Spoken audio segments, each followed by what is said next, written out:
السلام عليكم ورحمة الله وبركاته. ازيكم يا احسن واغلى ناس في الدنيا؟ يا رب تكونوا بخير وبصحة وسعادة. وصفتنا النهاردة بسيطة جدا وسهلة، وهي ازاي تعملي الكرنبيت بالخلطة الجبارة اللي فيها سر محدش قالك عليها قبل كده. السر ده ازاي تعملي كرنبيت يكون ناشف ومقرمش حتى وهو بارد، وفي نفس الوقت مش شارب زيت. مقاديرنا بسيطة وموجودة في كل بيت. هو هيكون عندك بيضة، كرنبيتة، شوية كزبرة خضراء، خل، او ما عندكش خل هيكون عصير ليمونة او برتقانة. اهم حاجة ان احنا نختار الكرنبيتة الصح اللي ما تكونش دبلانة او غايبة عند البياع. تكون ورقتها خضرا من بره وشكلها ابيض ومفيهاش اي سوادة ولا اي حاجة. اول حاجه احنا هنجيب الكرنبيطه ونفصصها من بعضها كده وهنسلقها في ميه بتغلي. بعد كده هطلعها، بس ما سيبهاش تتهري في الميه، يعني بطلعها تبقى متماسكه شويه، يعني ما سيبهاش تطيب قوي في الميه عشان لما اجي استعملها بعد كده ما تتهريش مني. بعد ما بنسلقها بحضر بجيب بيضتين وبضربهم وبعصر عليهم عصير برتقانه عشان خاطر ريحه الزفاره اللي في البيض. بنزل عليهم بكوبايه لبن وكوبايه دقيق، وطبعا والتوابل بتاعتنا. بخلط الخلطة دي كلها مع الكزبرة الخضراء، واهم حاجة ان انا بعصر البرتقانة او الليمونة ده عشان ريحة البيض. وديت حاجة يعني ايه ما حدش عملها، انا اول مرة اعملها، بس لقيت لها طعمها جميل اوي في طعم الكرنبيطة صراحة، وهي عصير البرتقان. عصرت برتقانة كاملة مع معلقة فلفل مفروم احمر شطة، على معلقة توم مفرومة، يعني كلهم خلطة دقهم مع بعض وحطهم على الخلطة.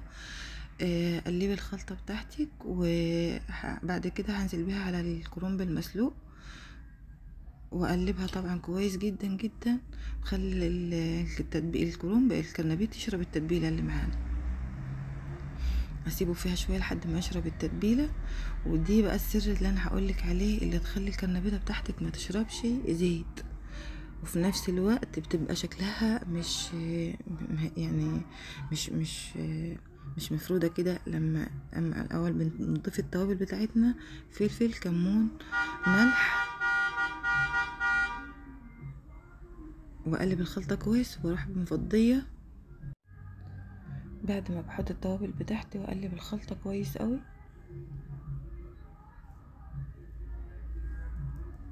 بنزل بيها بقى على الكرنبيت في بولة واسيبها فيها شوية.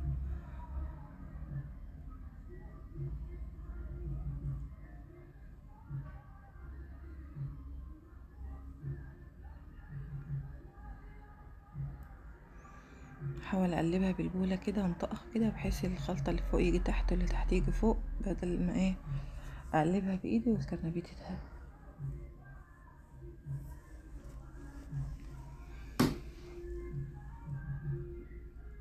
بس بركنها على جنب بقى، وبجيب طبق فيه شوية دقيق تانيين، اتبل شوية الدقيق دول بكوباية دقيق، يعني اتبلها برضو بالكمون والفلفل والكزبرة واقلبهم كويس.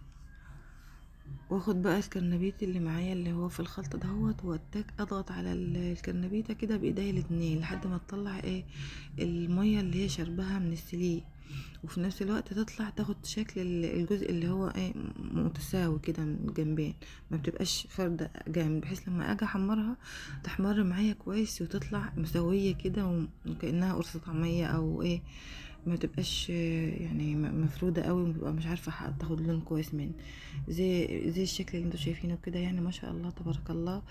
كان طالع مقرمش جدا وناشف وطعمه زي السكر ومش شارب زيت، ودي اهم شيء في الكرنبيت صراحه، ان ما يشربش منك زيت. يعني كنت اعمله الاول قبل الطريقه دي كان يشرب نص ازازه الزيت يخلصها.